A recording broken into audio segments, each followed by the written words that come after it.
Welcome to our tutorial on how to add an employee into your time and attendance.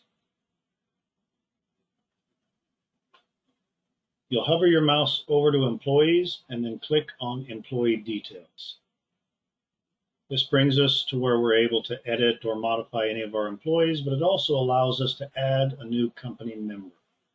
So we'll click on Add New Company Member, and now we can see what needs to be entered for a new employee.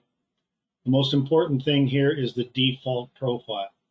If you notice, everything over here is set to none for the most part, and we need to select the default profile for this type of employee so that it fills these in automatically for us so we don't forget to put anything in.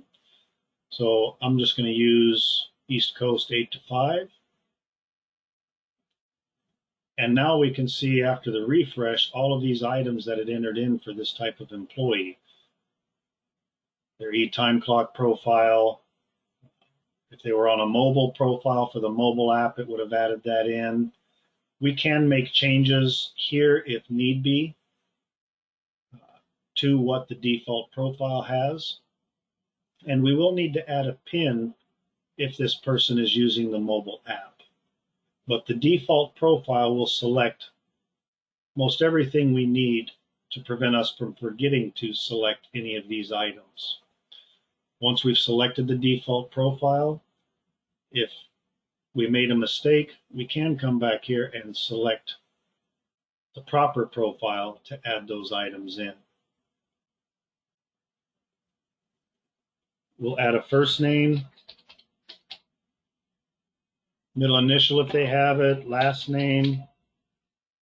The card ID is what they're going to use at the clock or be enrolled to the clock with, or to log into their mobile app.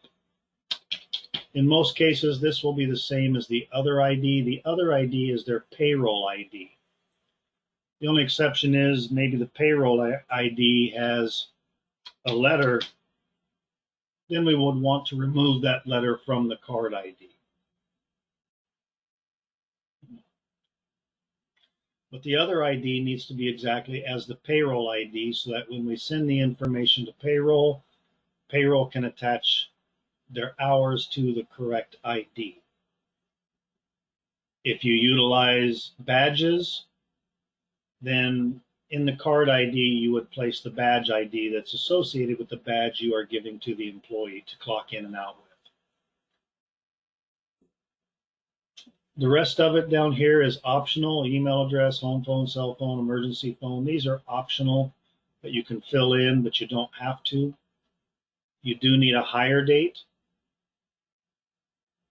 at least the date that they start working, or at some point before then. That's up to you, but it needs to the employee needs to have a hire date, because some of the items, such as holiday plan, are dependent on knowing the hire date, so it knows when they're eligible to receive holiday pay. Also for PTO, a hire date is needed, as many PTO plans rely on that to know which level to put the employee on for how much time they're able to accrue. So always need a hire date.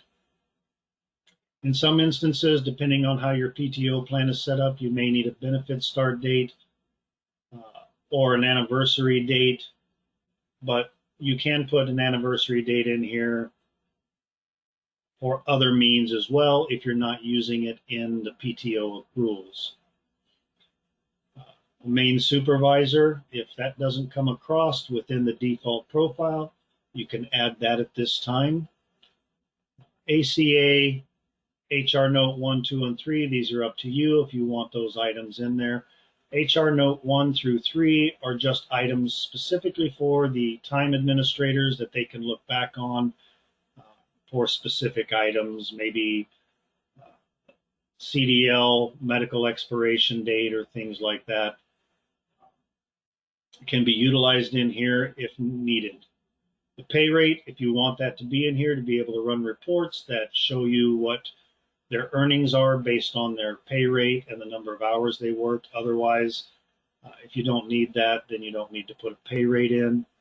A bill rate would be the amount that you bill a client for the use of this employee.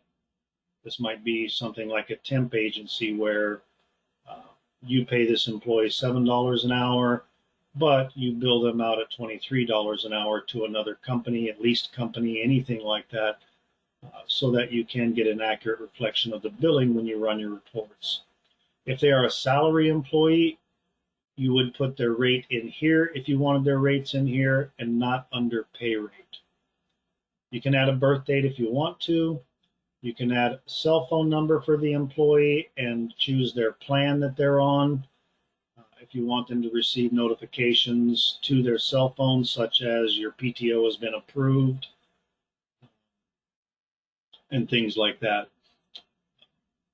If they're salary, you can select salary. If you want the system to auto-generate their timesheets, you would select auto-generate timesheets, and then you would select a schedule, but you would be using a different profile for that, because once it adds a schedule in here, the auto-generate timesheet would not start until the next pay period.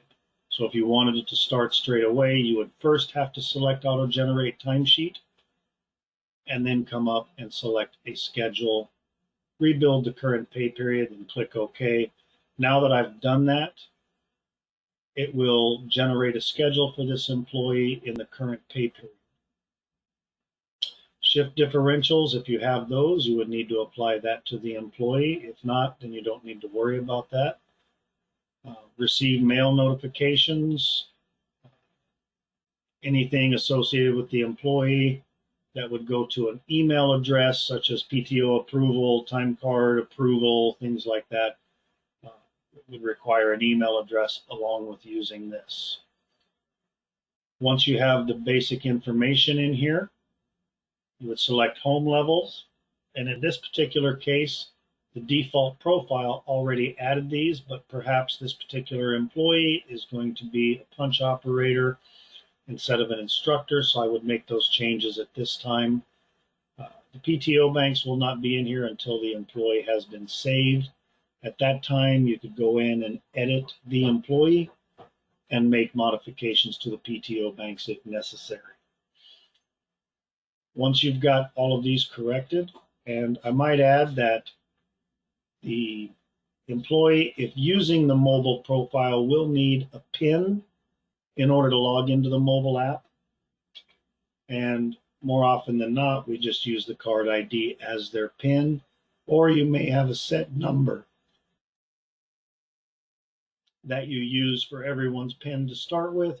The employee could then change it whenever they wanted through the app. So that's important to remember if they're going to be using the mobile profile. The card ID, the PIN are important for them to be able to log in with, as well as the company code and the URL you've been given for that. Once you've got this filled out, you click Save, and the employee has been successfully added into the company. Thank you for watching.